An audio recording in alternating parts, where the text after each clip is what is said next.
Hello friends, welcome to easy prep. आज के इस वीडियो में हम बात करेंगे कंप्लीट एजुकेशन लोन प्रोसेस के बारे में।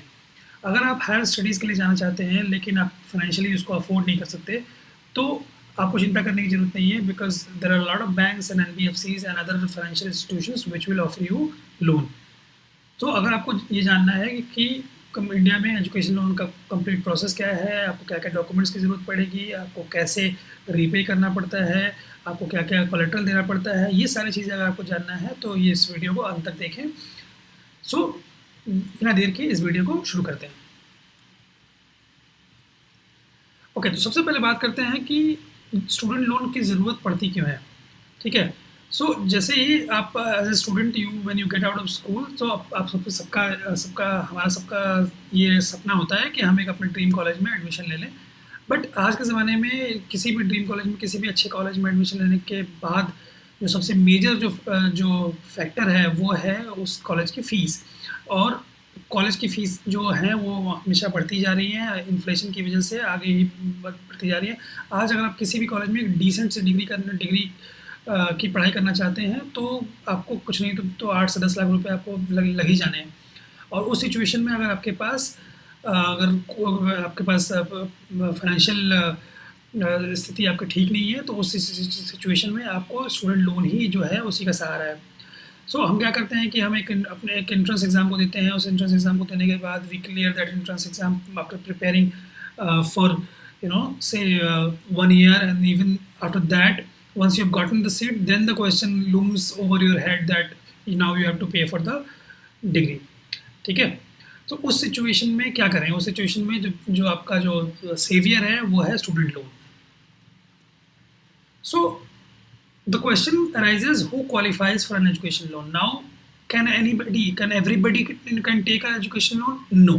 जो क्वेश्चन ये अगर आपको लगता है कि सबको एजुकेशन लोन मिल जाएगा, तो ऐसा ज़रूरी नहीं है।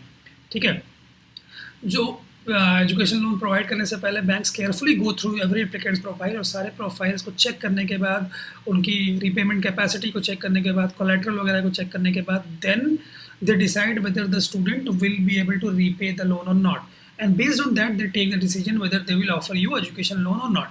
ठीक है, तो let's discuss first the criteria on which banks conclude whether the student is eligible or not. तो सबसे पहले उन क्राइटेरिया के बारे में बात करते हैं। जो एलिजिबिलिटी, जो बेसिक एलिजिबिलिटी क्राइटेरिया किसी भी बैंक या किसी भी एनबीएफसी का जो है for education loan is, first of all the loan applicant should be resident of India, because if you are applying in India then you have to be resident of India. दूसरी चीज़ ये है कि you must have secured admission into the college where you want to join. तो जब भी आप bank में लोन अप्लाई करने जाएंगे तो आपको ऐसे ही जाकर के बोल देने से लोन नहीं मिल जाएगा। आपको ये दिखाना पड़ेगा, आपके पास जो एडमिशन का एक ऑफर लेटर आता है वो आपको वहाँ पे सबमिट करना पड़ेगा कि I have secured admission in this college, now I want to join and that's why I am applying for the loan. ठीक है, जो सारे एप्लीकेंट्स हैं वो उनको दूसरा जो एलिजिबिलिटी क्राइटेरिया ये है कि applicants should be able to repay the loan. तो उसके लिए बहुत सारी चीज़ें हैं जो बैंक्स देखते हैं एप्लीकेंट्स में, will talk about that later. ठीक है, applicants must be able to provide collateral. Now this is very important, this is very controversial issue as far as education loan, student loan is concern. Now collateral क्या होता है? Collateral ये होता है कि जब आप लोन लेना चाहते हैं तो जिस अमाउंट का आप लोन ले रहे हैं उस अमाउंट के बराबर या उससे ज़्यादा आपको कोई सिक्योरिटी आपको डिपॉजिट करनी पड़ती है। जैसे कि अगर मान लीजिए आपने 5 लाख का लोन लिया है तो आपके पास कोई ऐसी चीज़ होनी चाहिए जो in case you are not unable to repay the loan, so that the bank can sell that asset and recover that loan. तो वो कोलेट्रल क्या हो सकता है? That collateral can be an FD, fix deposit of your parents, या फिर आपकी ज़मीन या जायदाद के कोई पेपर्स हैं वो जमा कर सकते हैं, एलआईसी पॉलिसी जमा कर सकते हैं आपके बैंक आपको। उसके अलावा अगर आपके पास कोई और एसेट है जैसे कि शेयर्स अगर आपके पेरेंट्स के पास हैं वो आप जमा कर सकते हैं। तो ये सारी चीज़ें आपको कोलेट्रल के रूप में जमा करनी पड़ेंगी। मैंने कंट्रोवर्शियल क्यों कहा? कंट्रोवर्शियल इसलिए कहा कि what if a student is bright enough but he doesn't have any collateral. उस सिचुएशन में क्या, उसके पास अगर पैसे मान लीजिए नहीं है तो क्या वो पढ़ाई अगर नहीं कर पाएगा? तो उस सिचुएशन में आपका बेटर जो बेट है वो है स्कॉलरशिप्स की तलाश करना, ना कि स्टूडेंट लोन तलाश करना। क्योंकि बैंक्स के साथ क्या है कि banks are generally risk averse and they would not give you any education loan if they are not able to secure it with any collateral. So in that case, if you're a bright student, if you have secured admission to a top college, but you don't have any collateral, then it's better that either you go for a scholarship, कहीं से scholarship की आप तलाश करें. We'll make a video on the scholarship, major scholarships in India and how to apply to them. उसके बारे में भी, so please stay tuned. तो एक तो तरीका है कि आप स्कॉलरशिप ले लें. दूसरा तरीका ये है कि आप किसी अपने पेरेंट्स से रिलेटिव्स के पास अगर कोई चीज़ है, अगर कोई सिक्योरिटी मनी है, तो उस केस में आप वो कोलैटरल ग्रुप में जमा कर दें. इसके अलावा जो बेसिक और जो चीज़ें हैं, you need to provide essential ID proof. So identification proof आपको देना पड़ता है. लीगल डॉक्यूमेंट्स आपको जमा करने पड़ते हैं which will show your identity. आपके एजुकेशन इंस्टीट्यूशन में कौन सा में एडमिशन हुआ, जैसे कि मैंने बताया, ऑफर लेटर आपको देना पड़ेगा. लोकल रेसिडेंट तो आपको एड्रेस प्रूफ भी जमा करना पड़ेगा. And student should be able to provide a guarantor also. Guarantor क्या होता है? गारंटर वो होता है जो ये अंडरटेकिंग लेगा बैंक के सामने कि ये बच्चा जो पढ़ने जा रहा है, अगर ये लोन रिपे नहीं कर पाएगा तो मैं लोन रिपे कर दूंगा. ठीक है, तो ये आपको एक गारंटर जो होता है वो आपको ये अंडरटेकिंग बैंक के सामने लेता है. जनरली जो गारंटर होता है वो या तो लीगल गार्डियन होता है या तो पेरेंट होता है. So types of what are the types of student loans in India. Let's talk about them. So first is secured education loan. इसमें एजुकेशन लोन जो है वो जनरली क्या होता है कि वो बैंक्स अपने गवर्नमेंट बैंक से जनरली ऑफर करते हैं. ठीक है, सो थ्योरेटिकली देखा जाए तो अगर जो पॉलिसीज़ हैं, पॉलिसीज़ के हिसाब से banks can only provide education loan up to 7.5 lakhs without collateral. तो अगर आपका 7.5 लाख से कम का लोन है तो वो विदाउट कोलेट्रल आपको ऑफर किया जा सकता है. जनरली ये मैंने बताया कि जनरली ये पॉलिसी है, लेकिन in real life banks do not offer these loans without any collateral.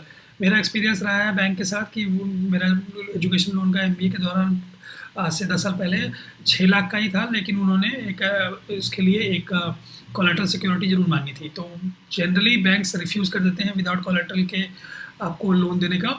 तो इसलिए आपका your experience can very depending on the banks. ठीक है, तो उसके हिसाब से आप देख लें.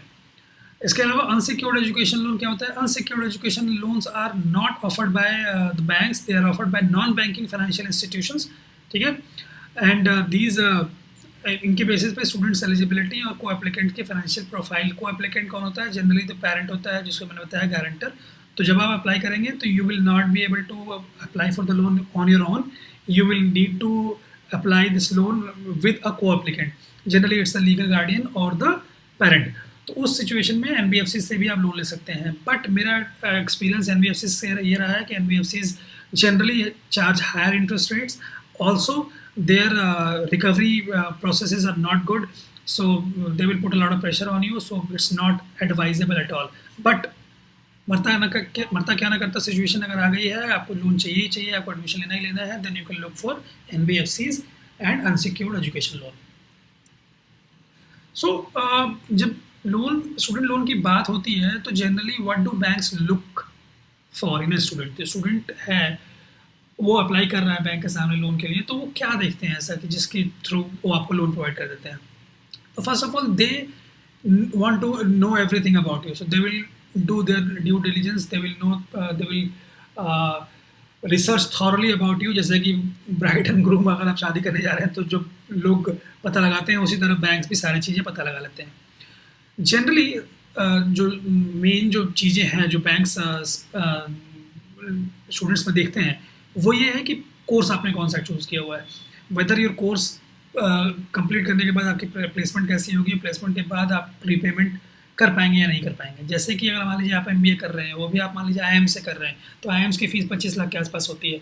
तो उसमें आपको आराम से कोई भी आईएम में आप एडमिशन मिल जाए तो आपको आराम से लोन मिल जाएगा. क्यों? क्योंकि बैंक्स को पता है कि after completing MBA from IIMs you will get a placement of easily around 20-25 lakhs, then you will be easily able to repay. तो वो कोर्स ऑफ स्टडी के ऊपर बहुत ज़्यादा फोकस करते हैं. अगर मान लीजिए आप ह्यूमैनिटीज़ में कहीं कर रहे हैं तो शायद banks will be more hesitant to provide you loan. आपके previous marks and track record को चेक करते हैं। इससे ये पता चलता है कि जो स्टूडेंट है वो काफ़ी ब्राइट स्टूडेंट है and he will perform well in the course he is going to take admission in, and then he will secure a top placement and then he will be able to repay the loan. So जो सारी चीज़ें जो focus होता है bank का, वो ये ensure करने पर होता है कि बैंक का लोन रिपे होगा या नहीं होगा। इसके अलावा they look at your parents and their profession, because if you are unable to repay the loan then they will have a fall back option of recovering that loan from your parents. So they look at their profession and their personal details also. Your financial background will be checked. आपका financial background कैसा है, how rich or poor you are, that they will thoroughly analyze. Then they will take a look at your assets. आपके पास assets कितने हैं, आपके घर है, flat है, ज़मीन है आपके पास, शेयर्स कितने हैं आपके पास। जनरली एक स्टूडेंट के पास ये नहीं होता है, but in that case they will take a look at your parents asset profile. So ये सारी चीज़ें, as I said, the major focus of banks is to ensure that you will be able to repay their loan. ठीक है, and as I said, they look at people who can be trusted and whether you will be able to pay back the loan or not. So let's talk about step by step loan application process in India. जो process है उसके बारे में step by step बात करते हैं। तो क्या क्या चीज़ें आपको करनी पड़ेंगी। सबसे पहले, before even applying for the loan, what do you need to get? First of all, get your course details, get everything related to about your course details. Offer letter आपको जो अगर मिला हुआ है, एडमिशन ऑफर लेटर जिसको कहते हैं, वो मिल गया है, वो सारी चीज़ें, सारा इन्फॉर्मेशन आप एक बार पहले कलेक्ट कर लें। उसके बाद जनरली टॉप कॉलेजेस जितने भी होते हैं उनके साथ कुछ कुछ बैंक्स के टाइप्स होते हैं, and if you go to those banks then you will be able to, you might be able to get loans on a better terms and conditions. For example, they might waive off the processing fee, which can range from 1% to 2%, जो बहुत ज़्यादा होता है। अगर आपका 10 लाख का है तो it can be a big amount. इसके अलावा they might give you better rates, आपका रेट और जो इंटरेस्ट रेट है वो बेटर हो सकता है। रिपेमेंट जो पॉलिसीज़ जो है, रिपेमेंट जो पीरियड है वो आपका कम हो सकता है। तो ये सारी चीज़ें आपको मिल जाएंगी अगर आप टाइप वाले बैंक के पास आप जाते हैं तो। इसके अलावा आपको कोलेट्रल्स क्या देने हैं, आपको ये इंश्योर कर लेना है। तो इससे पहले, आप लोन अप्लाई करने से पहले आप पहले इंश्योर कर लें कि कोलेट्रल्स आपके पास क्या हैं, और उनके से रिलेटेड सारे डॉक्यूमेंट्स आप कलेक्ट कर लें। इसके अलावा फिर अगला जो प्रोसेस होता है ये होता है कि you need to gather up to 10-15% of the loan as down payment. So banks will never offer you complete end-to-end loan. मान लीजिए आपका लोन है 10 लाख का, तो आपको बैंक 10 लाख आपको लोन नहीं देगा। They will insist that you pay at least 10% 15% of that amount on your own. तो उसके लिए आपको 10 से 15% जो भी आपका अमाउंट है वो आपको पहले अपने आप से ही इंतज़ाम करना पड़ेगा, वो आप पहले से कर लें। इसके अलावा banks, you can go on the website of the bank और talk to the relationship manager जिससे आप बात कर रहे हैं, who is offering your loan, and make a checklist of the documents required. जो भी डॉक्यूमेंट्स हैं उनकी चेकलिस्ट बना लें and ensure that you have all the documents. You can also do, if you are being offered loans from different banks, then what you can do is you can collect the information about all the banks and their offers, and you can compare their interest rates, compare their terms and conditions, compare their processing fees and everything, and ये देख लें कि कौन सा bank आपको सबसे better deal दे रहा है, and you can go with that bank. उसके अलावा आपको ये इंश्योर करना है कि आप ये पक्का कर लें कि आपका जो रिपेमेंट का जो प्रोसेस है, रिपेमेंट का जो पॉलिसी है उस बैंक का, वो आपको ऑफर करता है। जनरली बैंक्स क्या करते हैं कि जब आपका कोर्स कंप्लीट होता है उसके आपके 1 या 2 साल बाद आपको रिपेमेंट करना स्टार्ट करना पड़ता है। अगर आपने कोर्स कंप्लीट करने के बाद तुरंत प्लेसमेंट ले ली, कॉलेज से आपका प्लेसमेंट हो गया, तो जनरली ये जो पीरियड होता है वो 6 महीने या 1 साल का होता है। और अगर आपने कोर्स कंप्लीट करने के बाद आपने अगर मान लीजिए प्लेसमेंट नहीं ली या आप फर्दर स्टडीज़ के चले गए, तो आपका 1 या 2 साल के बाद आपका रिपेमेंट स्टार्ट करना पड़ता है। तो आप इंश्योर कर लें कि ये प्रोसेस, ये जो टाइम पीरियड है, टाइम फ्रेम है, वो बैंक आपको क्या ऑफर कर रहा है, and whether you are comfortable with that और not. You can even try to go for bank loans in different cities, but generally it is seen that the banks will offer you loans only if you are resident in their city, city in which the branch is in. So you can check this also. Okay, ये भी आपको ensure करना है कि जो loan आपको grant किया गया है, whether it covers only the course fee और the living expenses as well. So depending on the bank, it might be possible that the bank will only be paying you the course fee. But generally अगर आपका मान लीजिए आपको hostel में पढ़ना है, hostel में रहना है, तो वहाँ पे जो हॉस्टल के चार्जेस होते हैं वो जनरली काफ़ी हाई होते हैं. तो आपको ये इंश्योर करना है कि whether you want to take loan only for the course fee, this might be applicable in case you are studying in your own city and you are going to the college every day, या फिर आपको hostel में रहना है तो आपको ये देखना है कि लिविंग एक्सपेंसेस भी कवर हो रहे हैं या नहीं. अगर आपको एंड टू एंड लोन चाहिए, सारी चीज़ें कवर होनी चाहिए, तो वो आप इंश्योर कर लें in the before taking the offer of the bank, offer the loan from the bank. As I said, scholarship के लिए बारे में आप जरूर पता लगाएं, because if you get an scholarship at your college, then your loan amount will be lesser and you will have to pay less amount of interest, so it will be better for you. So पहले आप ये भी check कर लें कि whether your college or any other scholarship is available for you or not.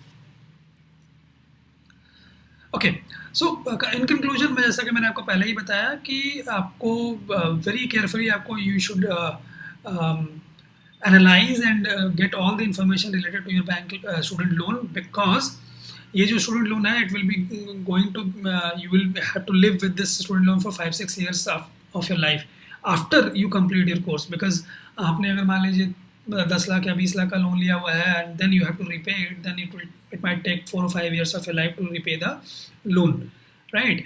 And that too after you have completed your course. So you need to analyze it, you need to know every detail about the bank loan, and then it's advisable that you go for a reputed bank. Generally जो government banks होते हैं, they are good with this, or even the top private banks like ICICI Bank, HDFC, Axis, these banks, you should go for reputed banks. As I said before, it's not advisable that you go for an NBFC loan, but if no loan is available anywhere, then that might be your best bet. तो वो सारी चीज़ें आप देख लें. You should look at the bank as a partner and not as a financial service provider. आपको ऐसा bank ढूंढना चाहिए, ऐसा बैंक या ऐसा रिलेशनशिप मैनेजर जो बैंक का जो होता है, उसको आप उससे आप बात जिससे कर रहे हैं, वो आप ऐसा ढूंढें जो अच्छा हो, जो आपके साथ साथ देने के लिए हो. अगर मान लीजिए आप कभी समय आता है कि if you by any stroke of luck, if you are not able to repay the loan, or you want to take a moratorium, you want to defer paying of the loan, so they will not hound you. तो वो सारी चीज़ें ensure करना बहुत ज़रूरी होता है. इसके अलावा if you are in a doubt, then it's always better to consult an expert and take your decision according to the expert's advice. So there you have it. This was our attempt to demystify the education loan process in India. If you like this video, then kindly share with your friends who are looking to take up education loan in India. And if you want to see more videos like this, then kindly let us in the comments below, and we'll try to make those videos for you. Thank you.